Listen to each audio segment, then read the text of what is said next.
ഇന്നിപ്പോൾ ചെയ്യാൻ പോകുന്ന വീഡിയോ നമ്മുടെ കേരളത്തിൽ ഒരു മാസം ജീവിക്കാൻ എത്ര രൂപ വേണം എന്നുള്ളതിനെ കുറിച്ചിട്ടാണ്. ഞാൻ ഇങ്ങനെ ഒരു വീഡിയോ ചെയ്യാൻ കാരണം എൻ്റെ ലാസ്റ്റ് വീഡിയോയുടെ താഴെ ഒരാൾ വന്നിട്ട് കേരളത്തിൽ ജീവിക്കാൻ എത്ര രൂപ വേണ്ടി വരും എന്ന് ചോദിച്ചായിരുന്നു. അപ്പോൾ ഞാൻ വിചാരിച്ചു ശരി കൊള്ളാലോ, അതൊരു നല്ല ടോപ്പിക്കാണല്ലോ എന്നിട്ടാണ് അത് ചെയ്യുന്നത്. ഇപ്പം നമ്മളൊരു ഹൗസ് അല്ലെങ്കിൽ റെൻറ്റോ ലോണോ EMI ഒക്കെ നോക്കുവാണെങ്കിൽ എന്തായാലും അതൊരു 15,000 രൂപ വരെ ആകും. ഇപ്പോൾ അർബൻ ഏരിയയിലാണെങ്കിൽ എന്തായാലും 15,000 ആകും. ഇപ്പം ഗ്രാമങ്ങളിലോട്ട് പോവുകയാണെങ്കിൽ ഒരു 8,000 രൂപയ്ക്കൊക്കെ നിൽക്കുമായിരിക്കും ഒരു നല്ല വീട്. പിന്നെ ഫുഡും ഗ്രോസറിയൊക്കെ അതൊരു 5,000 തൊട്ട് 6,000 രൂപ വരെ.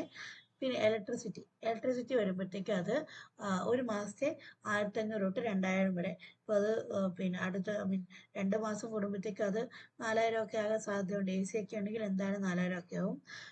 പിന്നെ എഡ്യൂക്കേഷൻ ട്യൂഷൻ ഫീസ് മിനിമം പറയുന്നത് 2,000 തൊട്ട് 3,000 വരെയാണ്, ട്യൂഷൻ ഉൾപ്പെടെ. പിന്നെ ട്രാൻസ്പോർട്ടേഷൻ ആൻഡ് ഫ്യൂവൽ, കാറാണെന്നുണ്ടെങ്കിൽ എന്തായാലും 2,000 തൊട്ട് 2,500 വരെ ആകും. ഇപ്പോൾ ബൈക്കാണെങ്കിൽ ഒരു 300 രൂപയ്ക്കൊക്കെ പെട്രോൾ അടിച്ചാലൊക്കെ നമുക്ക് കാര്യം ലാഭിക്കാം. പിന്നെ മെഡിക്കൽ ഹെൽത്ത് ആൻഡ് എക്സ്പെൻസസ്, അത് 1,500 തൊട്ട് 2,000 രൂപ വരെ. അത് എന്തായാലും കണക്കാക്കി വെക്കണം, കാരണം എന്തെങ്കിലും ഒരു അത്യാവശ്യം വന്നെങ്കിൽ നമുക്ക് വേണമല്ലോ.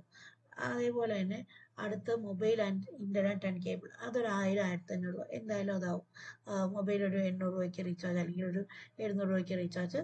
ബാക്കി കേബിളിൻ്റെയും ഇൻ്റർനെറ്റിൻ്റെ ഒക്കെ കാശ്.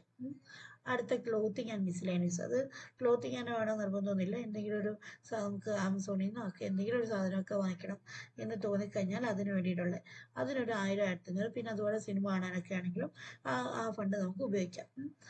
അടുത്ത് വരുന്നത് സേവിങ്സ് ആൻഡ് ഇൻവെസ്റ്റ്മെൻറ്റ്. നമുക്ക് ഈ ഒരു രീതിയിലാണ് പോകുന്നതെങ്കിൽ അത്ര ഒന്നും കാണത്തില്ല, ഒരു 1,000 തൊട്ട് 2,000 വരെ. എന്നാലും ഒന്നും ഇല്ലായ്മയെക്കാട്ടിൽ ബെറ്ററാണ് ഒരു 1,000 തൊട്ട് 2,000 വരെ സേവ് ചെയ്യുന്നത്. അപ്പം ഒരു സാധാരണ ഒരാൾക്ക് കേരളത്തിൽ ജീവിക്കണമെന്നുണ്ടെങ്കിൽ എന്തായാലും ഒരു 30,000 രൂപ മാസം ഉണ്ടെങ്കിൽ മാത്രമേ തരക്കേടില്ലാതെ ജീവിച്ചു പോകാൻ പറ്റത്തുള്ളൂ. ഇതാണ് നമ്മുടെ കേരളത്തിലെ ഒരു എക്സ്പെൻസ് എന്ന് പറയുന്നത്. വീഡിയോ എല്ലാവർക്കും ഇഷ്ടപ്പെട്ടെങ്കിൽ ലൈക്ക് ചെയ്യുക, സബ്സ്ക്രൈബ് ചെയ്യുക, നിങ്ങളുടെ കമൻറ്റുകൾ അറിയിക്കുക. Bye bye.